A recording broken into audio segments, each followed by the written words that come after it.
बहुत समय पहले की बात है। एक सुंदर और शांत राज्य में राजकुमारी नूरजहां रहा करती थीं। वह बहुत ही दयालु, समझदार और साहसी थीं। बचपन से ही उन्हें पक्षियों से खास लगाव था। महल के बगीचे में बैठे बैठे वे घंटों तक चिड़ियों को दाना खिलाया करती थीं और उनकी बोली को ध्यान से सुना करती थीं। राजकुमारी के मन में हमेशा यह इच्छा रहती थी कि वह किसी ऐसे कार्य में जुटे जो दूसरों की मदद कर सके, चाहे वह मनुष्य हो या जानवर। वह समझती थीं कि हर जीव के पास एक कहानी होती है और कोई भी जीव छोटा नहीं होता। एक दिन जब वह रोज की तरह बगीचे में बैठी थीं, तभी एक चमत्कारी सफेद कबूतर उड़ता हुआ आया और उनके हाथ पर बैठ गया। उसका शरीर दूध सा सफेद था और आंखें ऐसे चमक रही थीं जैसे उनमें तारे बसते हों। राजकुमारी ने मुस्कुराकर कहा, "ओ प्यारे कबूतर, तुम आज पहले से अलग लग रहे हो।"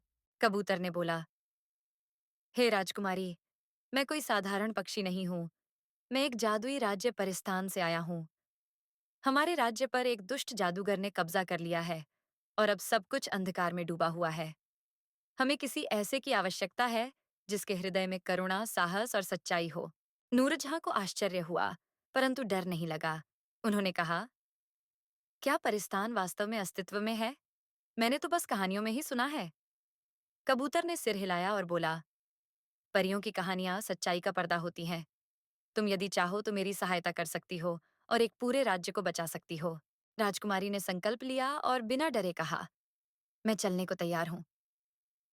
तुरंत कबूतर ने अपने पंख फैलाए और एक तेज प्रकाश के साथ राजकुमारी की आंखों के सामने सब कुछ बदल गया। जब उन्होंने आंखें खोलीं, तो वे खुद को एक अजीब, रंग बिरंगे राज्य में पाईं। वहां पेड़ गा रहे थे, झरने हंस रहे थे और बादल जमीन के इतने पास थे कि हाथ से छुए जा सकते थे। यह था परिस्तान, जादू से भरी भूमि, लेकिन उसकी हालत बहुत बुरी थी।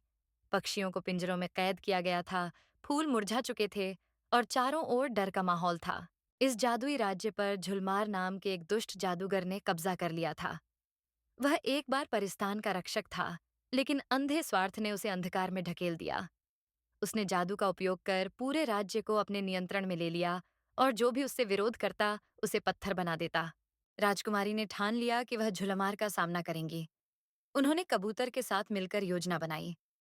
रास्ते में उन्हें कई कठिनाइयों का सामना करना पड़ा। पहले एक विशाल वृक्ष ने उन्हें रोकने की कोशिश की।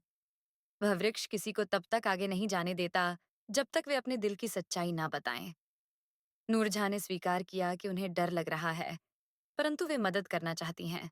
फिर एक नदी आई जो केवल तभी रास्ता देती जब यात्री अपने जीवन की सबसे बड़ी गलती स्वीकार करे। राजकुमारी ने कहा, "मैंने एक बार एक घायल पक्षी को समय पर मदद नहीं की थी। मुझे अब भी अफसोस है।" नदी मुस्कुराई और उन्हें रास्ता दे दिया। अंततः वे झुलमार के किले पहुंचे। किले के दरवाजे लोहे से बने थे और उन पर ताले थे जो केवल सच्चे हृदय वालों के लिए खुलते थे। जब राजकुमारी ने हाथ रखा, तो दरवाजा अपने आप खुल गया। भीतर अंधकार था। झुलमार ने उन्हें देखकर हंसते हुए कहा, "तुम क्या कर सकती हो राजकुमारी? मेरी शक्ति असीम है।"